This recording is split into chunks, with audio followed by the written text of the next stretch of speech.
Thank you, Mr. President. I rise to speak in support of LD 424.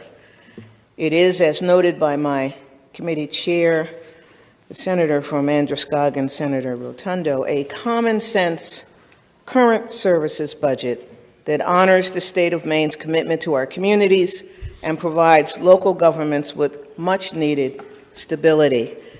Now, I may be new to the legislature, but I'm not new to government.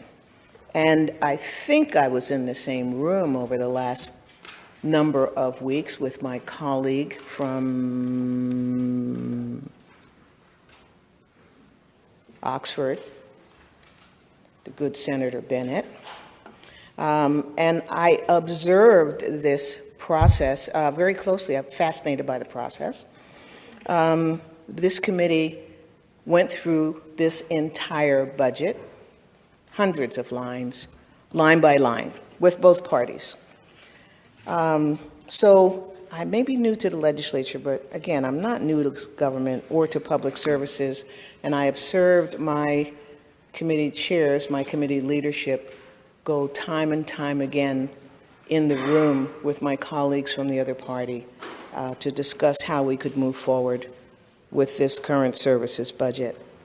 So from my perspective as a former mayor, a long-term councilor, and a former school board chair, a return to a two-part biennial budget process is long overdue. This approach ensures the state can prioritize ongoing commitments before taking on new initiatives. Though there are no new initiatives in this proposal, I would urge the members of this body and the public not to overlook what this Part 1 budget will mean for our municipalities. The proposal before this body honors the state's commitment to municipal revenue sharing. It will be the first two-year budget to do so since the program was eliminated in 2015. The proposal honors the state's commitment to municipalities on education funding. Funding K-12 public education at the 55% threshold will alleviate the pressure on municipal budgets and property taxpayers. This proposal reimburses municipalities for 75% of lost revenue on the homestead exemption program.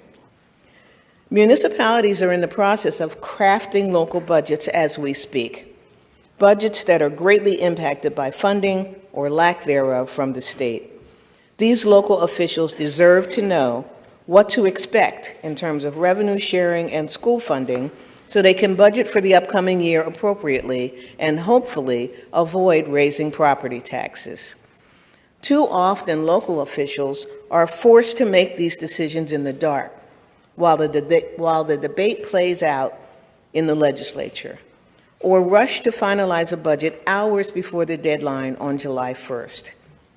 After the turbulence caused by the pandemic in recent years, providing community stability seems like the least we can do. I urge the members of this body to join me in voting to pass a common sense current services budget that honors the state of Maine's commitment to our communities. And I thank you